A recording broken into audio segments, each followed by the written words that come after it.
There she is. So right now what we're going to do is we're going to toss to Kaz, and Kaz is going to give you a tour of The Point, the radio station. Take it away, Kaz. And I have a student here with me too that can help as well. But I teach in both areas. I teach in the multimedia journalism because I teach a sports journalism class, and I teach also media production. So I'm in both wings of it. The radio station, I'm in the student union right now. So it's in the Seymour College Union, right at the main level. And I'm out in the main hallway. Radio station is open 365 days a year, 24 hours a day. It's all staffed by students. We try to stage it like a real station, 10 departments, just like any other station has. And we even have students in the summer staff, which becomes a kind of a real station. You're on the air 5 days a week, and you find out if you really like it or not. Among the 10 departments, we have production, we have engineering, we have news, sports, sales.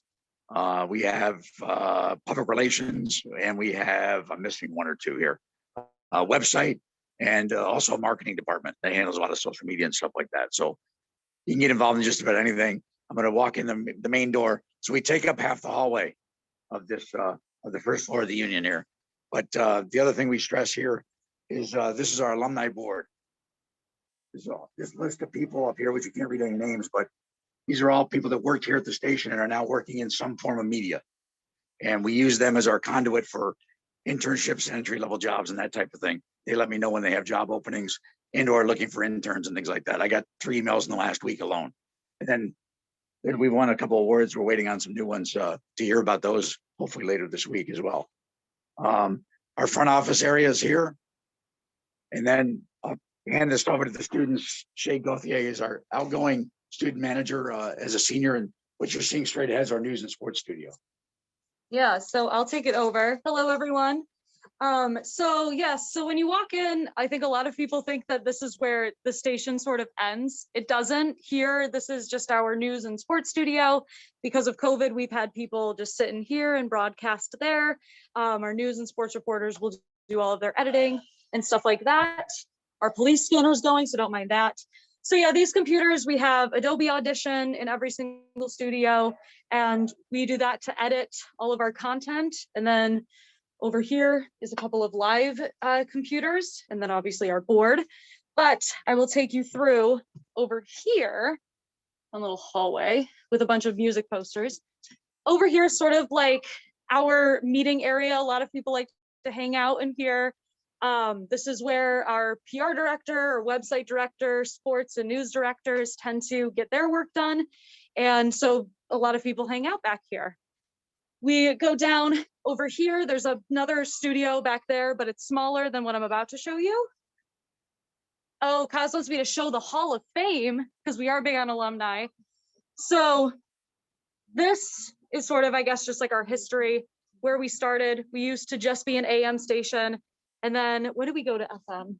1981, we went to an FM station, and now we broadcast to around 500,000 people. So that's pretty cool.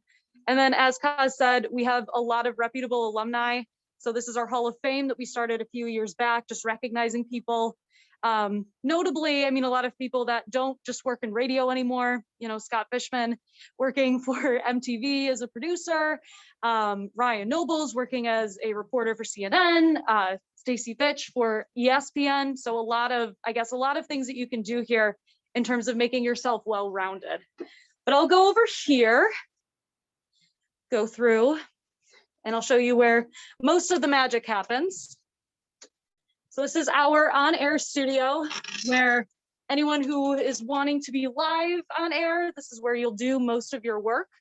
So over here, you have your board, and we use something called Zeta, which is our, I guess, our on-air platform, and how we program all the music in, because we are automated. And then, yeah, that's pretty much the main studio. And then we'll go even further, because like I said, it's a big area. Go through this door. This is sort of another little hangout place that people like to be in. It is our like our music room. Our production director and our music director tend to sit back here. And these are all of our CDs. But right now, obviously, CDs are a little bit outdated. So what we plan on doing with this space is making this into a news conference room.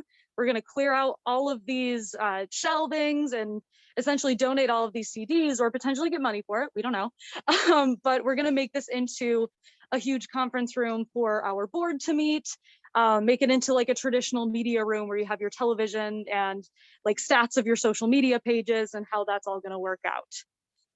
And then in here, this is another production booth that we have, one of the bigger ones. There's Ben right there working on a couple of Sabres packages, I believe. Everybody. Yep. And then in here, this is where we have band interviews. So, or like keynote speakers come in. We like to make sure that they have a place and that our logo's showing, and we'll just talk to them. We've interviewed political candidates in here, the diversity conference speakers, and a bunch of other people here as well. So that's a little bit of an overview of the station. Anything to add, Kaz? Just all of our studios have been redone in the last 8 years. Yes. So each one cost about $25,000 to redo, and they're all digital now and all brand new digital boards and things like that. I think that is the nice thing. So one thing that I think we do try and do always is we're constantly updating, because we're using, like I mentioned, Zeta earlier. Now that's sort of that's your industry standard in radio right now.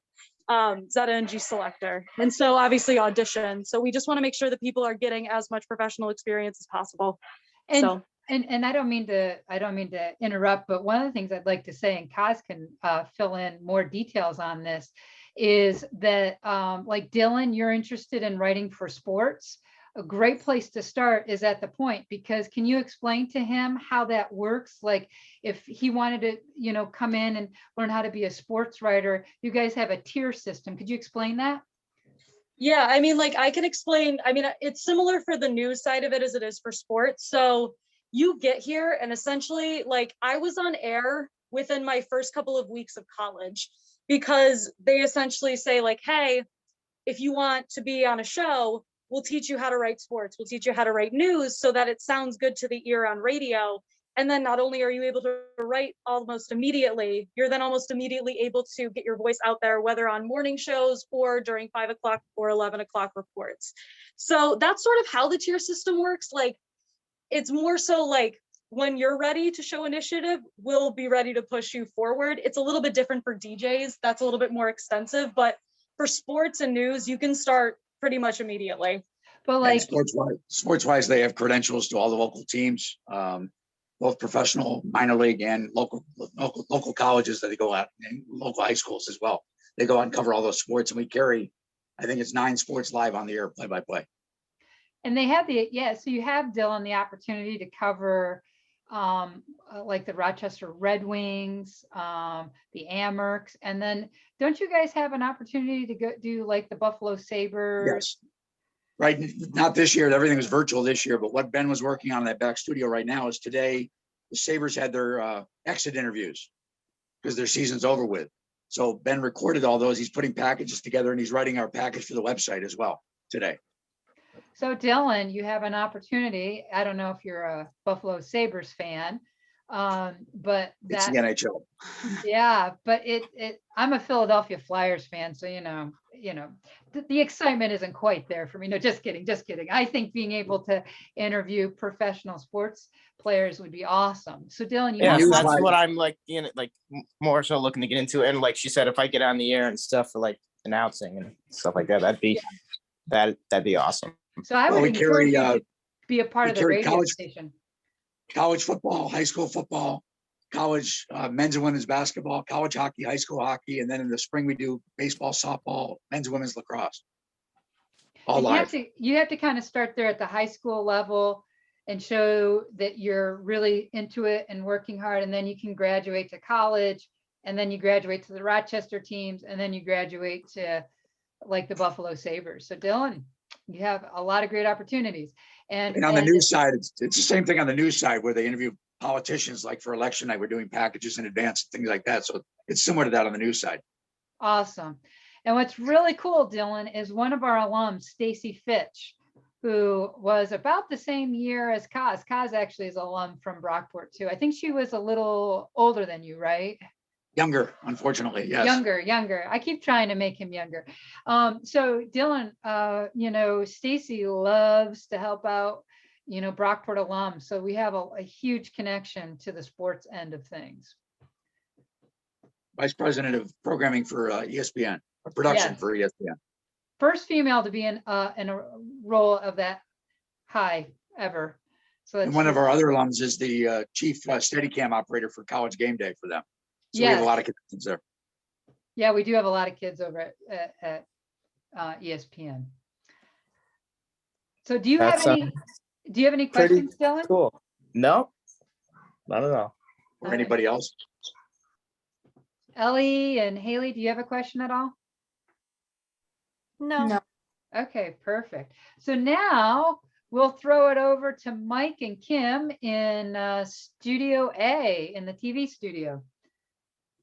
So I only just kind of caught a few names, so I would typically use your names, but sorry, I just got here and I was teaching a class. And so we've gone from 89.1 The Point to the television studio. And what I'm in now is Studio A. This is one of our big studios. We have 2 studios. The other Studio B, I'll take you over to in a minute. But I just want to talk about a little bit about television and the program. I worked in television news. I also worked in radio news, and I also worked in print. So it's just a great fit to be a multimedia journalist now. So, and teaching that aspect. And so, what I like to say in this studio and every television studio is this is where the magic is, right? I don't know how many of you have, did any of you ever tour a TV studio?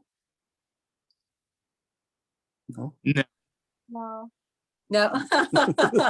Okay, then it's going to be even more exciting. So, a lot of our majors really gravitate towards television. And so what we do in here is we use this as a classroom space, and then also Talent Television is a club, and they also produce content out of here, whether it's a comedy show, sports, we have newscasts and those kinds of things. And really, it's as big as your imagination. We have, you can see that Mike's panning to them. No, I feel like a reporter again. So, this is, you can see the black curtain, and this is just an interview set we have here. And then we have, the cameras. We have 3 of the cameras that have teleprompters on them.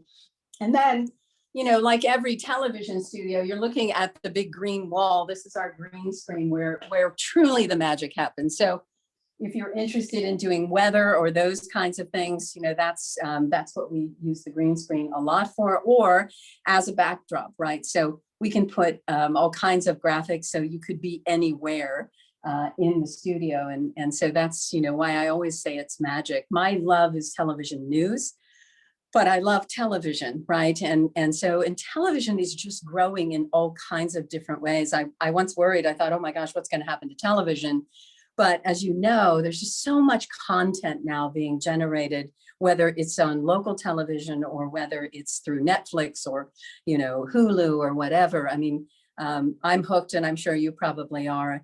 The one thing I think that's changed is that the things we produce in here, the magic we produce in here, or students produce, I should say, is that you watch it on demand, right? It's not so much that you sit down like me. I'm ancient. At 6:30, I'm watching the national news. 6 o'clock, I'm watching local news. But again, we're producing content here, and it goes up on the web. We do have a channel, but people are not watching cable much anymore. And I think you are young enough to know that nobody sits down to watch cable any longer. So we're well aware of that, and we're trying to stay ahead of the curve. Mike, if you can just pan up to the lights. So this is a new lighting grid that we had installed, Ginny. I think it's 2 years ago now. We spent a great deal of money upgrading the lighting in both of the studios. I'm going to take you in the other one, but again, just trying to bring the studios into into compliance with electrical demands and those kinds of things, and also mirroring how studios and television studios in the local marketplace and what they're using. And so before I take you over into the other studio, I just want to kind of plug some of our alumni. Those who've gone through Talent Television are now working in the marketplace. Kayla Green, I always tell Kayla Green first. Kayla left us and went right into WROC Television in Rochester News 8, and now she's moving on to WIVB News 4 Buffalo. And so Abby Fridman is also a News 4 Buffalo. She's a Talon alum. And I mean, the prospects are really great. And we have a really great relationship with television stations throughout Western New York and into Pennsylvania. One of our great alum, Emily Burkhardt, is anchoring in Albany at the Hubbard station in Albany. So it's just, you know, it's a really booming marketplace right now, and certainly great prospects for finding a job after you graduate. So let's. Can I just pop in real quick? Because I'm walking back. Go ahead. Yeah, you guys are going to break up for a second. So we know what to do, but go ahead. Yeah. So just to let you guys know that the lights, I actually worked on getting the grant for it, and we got it to start going green. And we got $100,000 grant, and it cost us $100,000 for the lights in both Studio A and Studio B. And what's really nice is that they're LED. So if you're not every SUNY school has LED lights. And what's really cool about this is right now you see that they're white, but you could create any type of mood lighting. You know, these can turn red and blue, and you could do just a cast of color, or you could do strong colors. So I knew you were going to break up because I did some test runs with Mike. So I just thought. You are absolutely right. Mike said, don't go up the ramp, we'll lose her. And then, yeah, it didn't work anyway. So thanks, Jenny, for vamping for me while I disappeared for a moment. So we're in Studio B now. This is what I like to call the news studio. This is where newscasts and interviews are done primarily. You know, we try to replicate what's in the marketplace. And I'm going to have Mike kind of walk with me. Actually, I've done this. So speaking of News 8, you know, how gracious they were to give us one of their old sets. And so, you know, I'm working to get our own logo, Talon Television logo, in there over the News 8. But you know, you can see that the wall we have back here, we can turn it around, and there is a green screen on the other side of that, so we can key all kinds of graphics. Sports, we've had sports programming, and they'll, you know, key in whether it's Golden Eagles football or baseball or hockey or whatever it might be. So, so that's the anchor desk. And Mike, I'm having you come over here. And the difference in this studio is we use robotic cameras in here. You know, it's really mirroring what's happening in the marketplace. Those jobs of camera operators are all but disappearing. And so most stations, News 10 for sure, uses robotic cameras. And so nobody operates these. We'll show you the control room, and there's a joystick. It's kind of like a video game. It's really fun. And so, and the quality is just exceptional, you know, the quality of these cameras. So, but that's Studio B. This is our new studio. So I'm going to take you into really how the magic all happens, which is in the control room. So we're headed this way. Are you going to lose me again? No. Okay. No, I think we're good. Yeah, that going from Studio B into the sub control room is fine. It's just Studio A to Studio B that we just lose. Yeah. So this is really where the magic does happen, right? And kudos to all my friends in the business who work as directors and audio board operators and switchers and technical directors and those kinds of things, and producers.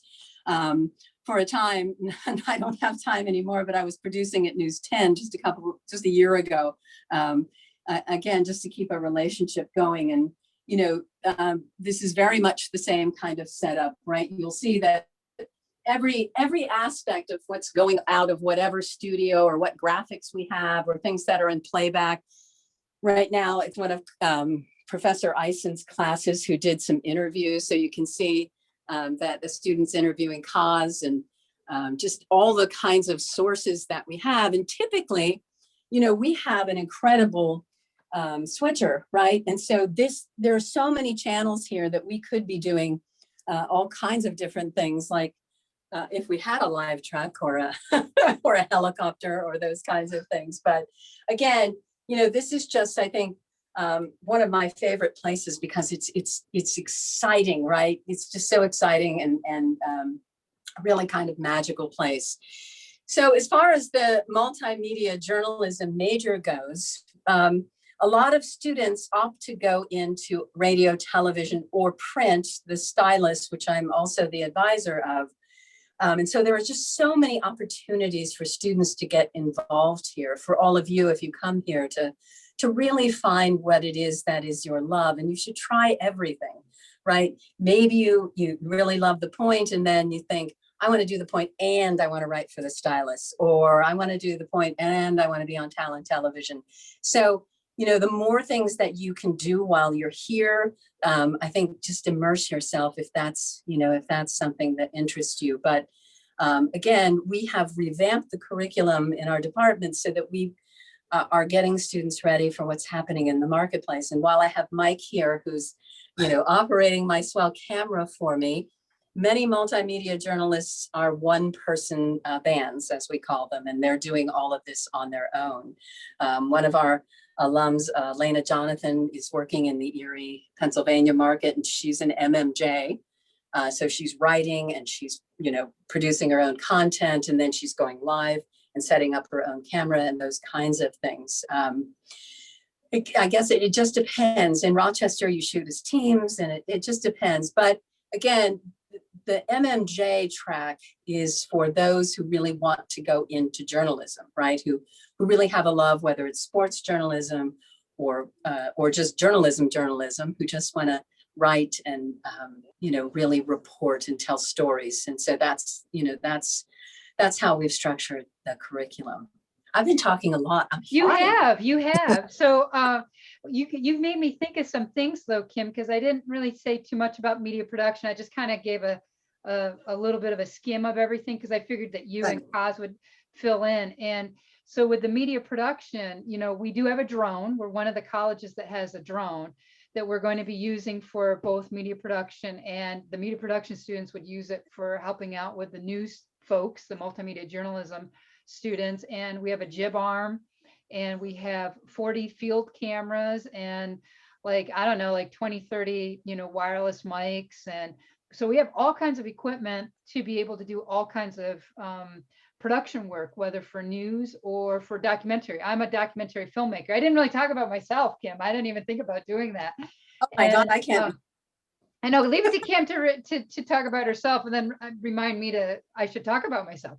And I'm internationally recognized for making medical documentaries. So you have a whole breadth of a wide array of doing sports and radio and television, live television, as well as doing, field work. And so we really give you guys an opportunity to really try a wide variety of different things. And so what I'd like to do now is